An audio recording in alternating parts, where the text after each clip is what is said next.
Okay, welcome. January 28th here in the US, 29th where Simon is, Thursday afternoon, lunch break. Let's get started. Let's get some questions from from Dr. Dutton. Thank you for that, as always. So feel free to prepare your questions and submit them in the chat or the Q&A box. Dr. Dutton, if you want to join us on the panel and chime in and follow up with your questions, feel free to do so. All right, Simon, over to you. Hi. Okay, so I'm working on a case where I need to align the lower anteriors of an 8-year-old using the lower C and D as Anchorage to align the lower crowded ones and twos. Once I align them with 012, 016, what do I need to do to retain them? Stainless steel round arch wire for how long? Or will the existing stage 1 with lingual cat wires or new appliance will be enough to hold them in their new position? So when we are using limited fixed braces, we are doing so to tidy up permanent anterior teeth. In the mixed dentition, there's an opportunity to quickly align incisors, but also to intrude incisors that have been overrupted and increased in curve of Spee. Ds and Cs in this age are very stable and act as very rigid anchorage points. So it's very simple to intrude the incisors in these circumstances. As far as alignment is concerned, you do need to work through the normal range of arch wires. So level and aligning runs through nickel titanium, round wire initially, as you need that flexibility to derotate and align teeth. Once you've gone through the round wire and you have started to improve the alignment, then sometimes round wire alone isn't enough to level the curve of Spee. So we normally will switch to 1825 nickel titanium. And in a mixed dentition, that's usually enough to level and align the teeth. So once we have rectangular nickel titanium wire, then that's often enough. If you want to go to stainless steel after that, sometimes that can be done. You go to 1825 stainless steel or even 018 stainless steel. But more often than not, the 1825 NiTi is enough. Once you've got your alignment correct, usually we will finish off the brackets and move to just the lower appliance as the retainer. So we don't fix the we don't use fixed retainers such as lingual arch lingual retainer wire, unlike full permanent dentition, because you're still waiting for this threes to come through. So once you've tidied up the lower incisors with the rectangular arch wire, you've got to leave it for at least a month or 6 weeks to stabilize it, and then you'll debracket, and then you'll use the lower appliance cat wires to hold that position while we wait for the C's to change over. Okay. Or you can make a retainer, a removable retainer, as indicated by the third line. All right, next question is adding to my previous question regarding the bracketing. We have a stage 1 with canine rests. The primary cuspids are buccally positioned, and the lower permanent incisors are very crowded and lingually inclined. You initially suggested I adjust the acrylic around the Ds and cut off the canine rests. However, I wouldn't be helpful for me to keep the canine rests, stabilize those teeth while they're being bracketed, used as anchorage teeth. It's important to understand that in the expansion process, don't pay attention to your arch development, then the rests can over tip the lower C's. So we need the lower C's to be in the correct alignment. And the way we do that is we release pressure off the C's if they have been unevenly arch developed, because we want the C's to be upright, and they can't be upright if the rests are over pressurizing it from the lingual. So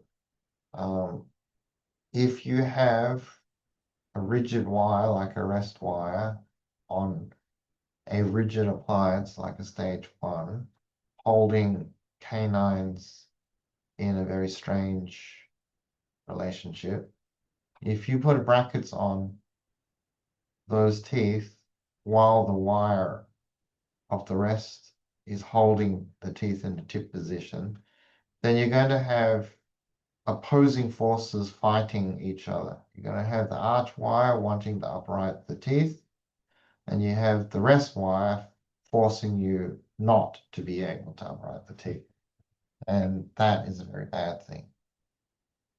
All right, teeth do not like tug of war. They will not survive. Metal against metal, asking them to do opposing movements.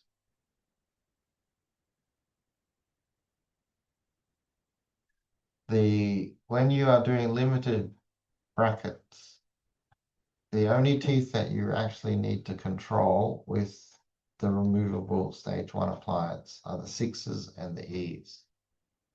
The D's, the C's, the 2s, and the 1s, we allow the arch wire to control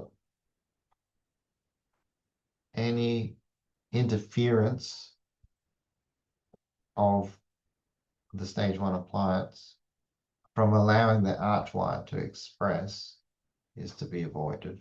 So you've got to make adjustments, including sometimes trimming and shortening the acrylic and the wires from interfering with the expression of the arch wire.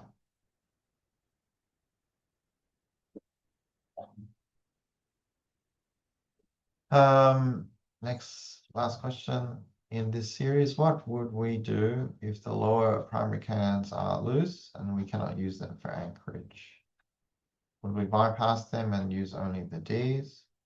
Or will we extract them and use the Ds? Or is this treatment no longer an option? So if we are in a situation where we are transitioning out of that stable mixed dentition into the late mixed dentition, the first of the series of teeth to fall out is usually the lower Cs at around 9.5 to 10 years of age, right? So that the 10-year-old lower canines can erupt. If they're mobile, then there's no point bracketing them.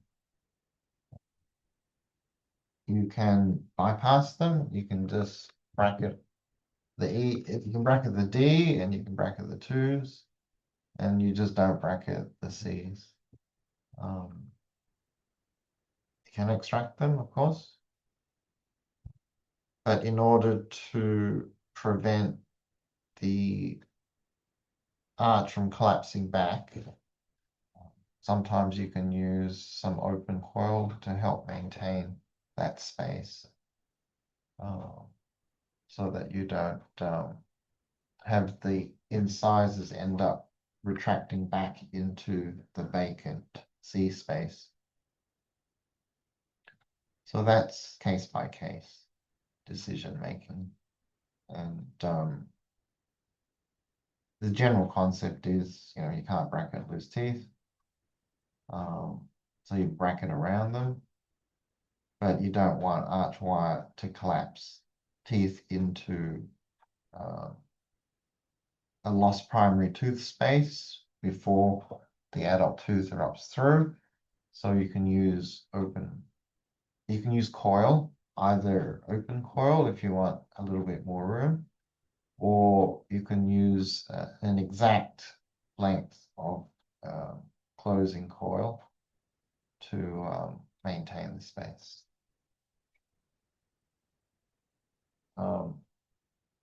If the Ds are mobile, then obviously you can't do this treatment with the existing appliances. That said, you can do 2x4 fixed appliances as in traditional phase 1. So you can bracket or band up the 6s, then bracket the incisors and have open coil spring from the 6 through to the incisors. So you can do that as a fixed appliance. You can also link the 6s with a lingual holding arch if you're trying to stop leeway space from closing. So that's a very traditional phase 1 approach. And if your primary teeth are mobile, but you want to maintain the arch form and improve the alignment of the incisors and hold leeway space so that you get that little bit of extra wiggle room for the 3, 4, and 5, then you can band up the 6s, lower lingual arch, holding arch, and then if you need to tidy up the incisors or flatten the curve of Spee, bracket those and have open coil. So that's a traditional approach and it's good too. All right, so the more tools you have, well, actually, it's just understanding what you're trying to achieve. The tools themselves are less important than understanding your goals. All right, your diagnosis and your goals. The treatment strategy, the treatment tactics that you use is secondary to the treatment strategy that you plan.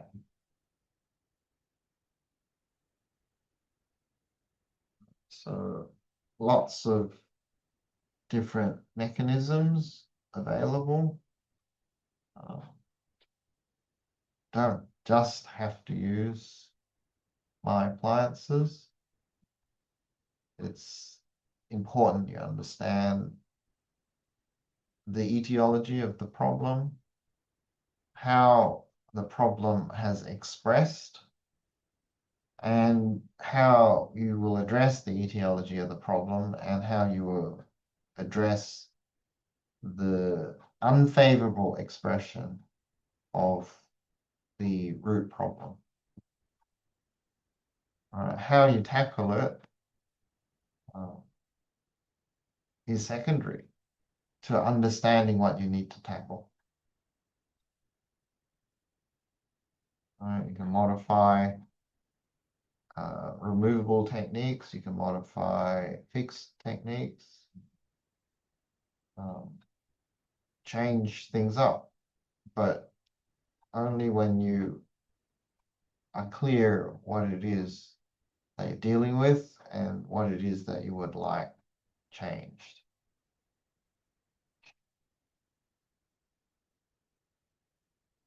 Okay, so that's so far.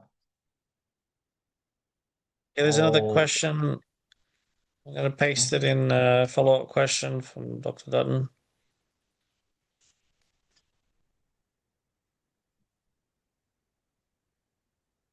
Next question. The lower intermolar width is adequate, but the intercanine space is still too narrow. How would you handle this situation with the stage 1 lower when the screw can only be placed in front of the appliance? So we have to work out why the molars are aligned, flattened, but the anterior region is still too narrow. So that's not usually something that is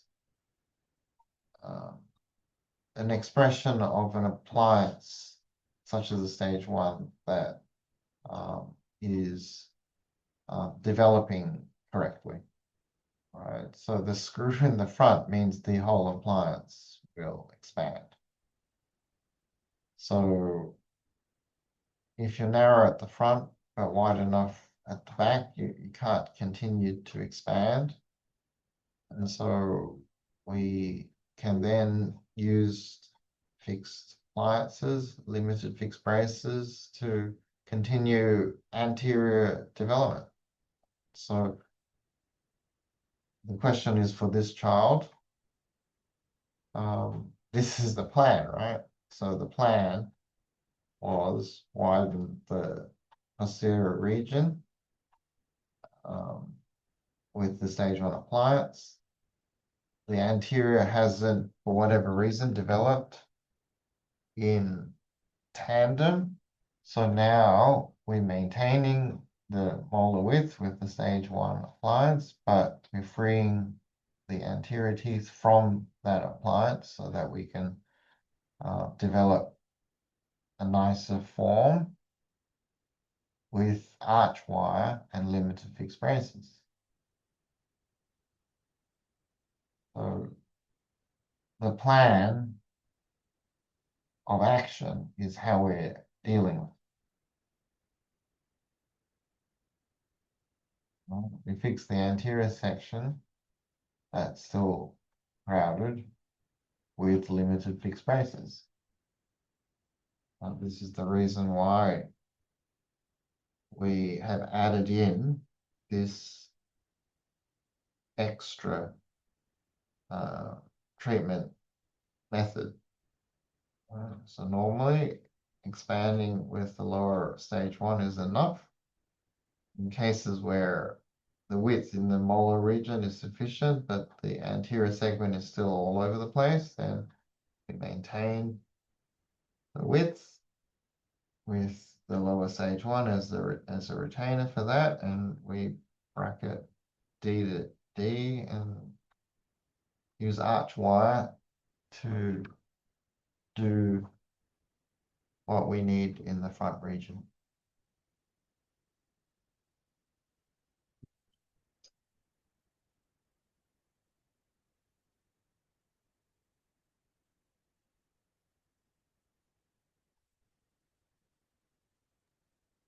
So broad arch wire gives you more of it, more width.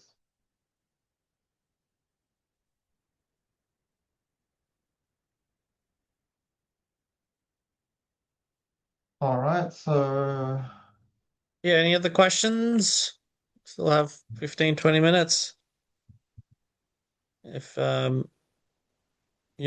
you're completely new to early interceptive postural orthodontics, you can ask questions about the program. If you're an existing student, then you have priority over your questions. Dr. K, Dr. Buller, Dr. Newcomer, any questions from studies? Dr. Head, Christine, welcome.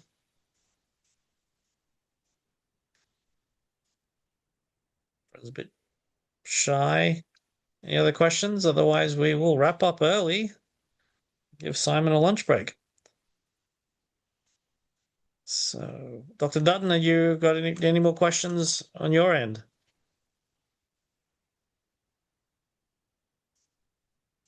Oh, I think we should type something. Oh. Okay, does anyone else have any final questions? Just type yes, and then we'll give you a few minutes to. At the moment, this is Dr. Dutton. Thank you, thank you. Does anyone else have any questions come in? All right. It's from Anonymous. Let me paste that in. Okay, there you go.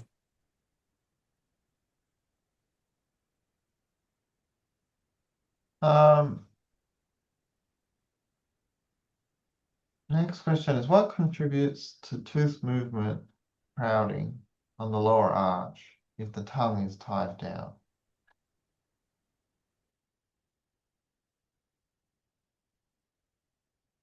I'm not entirely clear about understanding the meaning behind that question. Let's see if we can break it down a bit. So crowding is mostly from inadequate arch dimension. Tooth movement happens during the eruption process, and a tongue tie is a soft tissue disturbance. So the most common reason for tooth movement is growth. It's eruption of teeth that have formed. The most common reason for crowding is the arches being too small. The etiology of crowding on the arches being too small is because of poor posture and the jaws not developing with sufficient magnitude, shape, and relationship. So based on the tropic premise, the etiology of malocclusion is an open mouth posture, which disrupts the lip seal, teeth in contact, light contact, and tongue resting on the palate, on the floor, and simultaneously against all the lingual surfaces of the dentition. So anything that disrupts that will disrupt the growth formation of the jaws and prevent adequate balanced growth. A tongue tie, if severe will prevent a perfect closed mouth posture. A tongue tie that is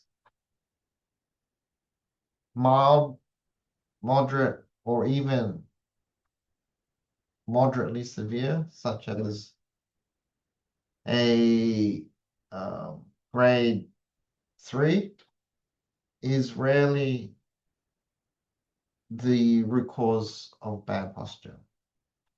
A tongue tie which is like a grade 4 can be an etiology in itself for bad posture, but lesser tongue ties such as grade 3, grade 2, grade 1 are not likely to be root cause of poor posture. So when your mouth is open, when you have a freeway space, if you have a severe tongue tie or even a moderate tongue tie, it can be very difficult to hold your tongue to the palate. If you have teeth in contact, even with a significant tongue tie, it's not that hard to have your tongue in full contact of all the inner surfaces of your mouth. With even a significant tongue tie of up to grade 3, when your teeth are together, there's still enough wiggle in the tongue relationship where you can get the posterior and the middle, and very often the anterior third of your tongue to your palate. In a grade 4 tongue tie, especially if it has a posterior extension, that becomes very difficult. But anything less than that, so long as the teeth are together, it's very rare that you can't get your tongue on the palate. That, of course, changes if you have your mouth open long enough that you develop a malocclusion in addition to your tongue tie.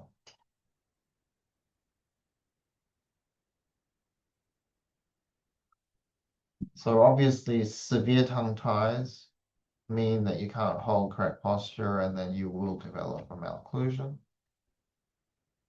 Less severe tongue ties, the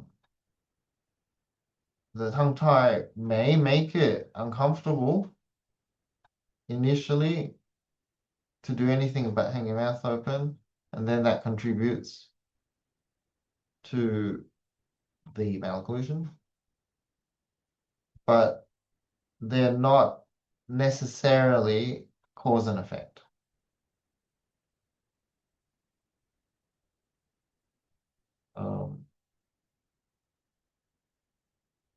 Okay, so hopefully that answers that question.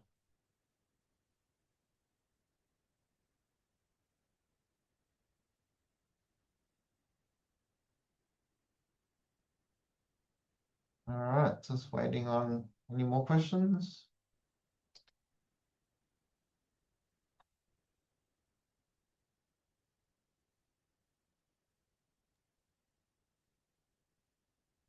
No, I don't think there's any other questions. Let's see. Anything else, Dr. Dutton, the newcomer, Dr. Buller, Dr. K from India, welcome. Any other questions? Okay, let's see. All right, well, if that's the case, Thanks, everyone. thanks so We'll much. see you next time. Oh, I'm sure I'll have more later tonight. All right, thanks, Dr. Dutton. All right, Good night. excellent. Bye. Thanks, everyone. Bye.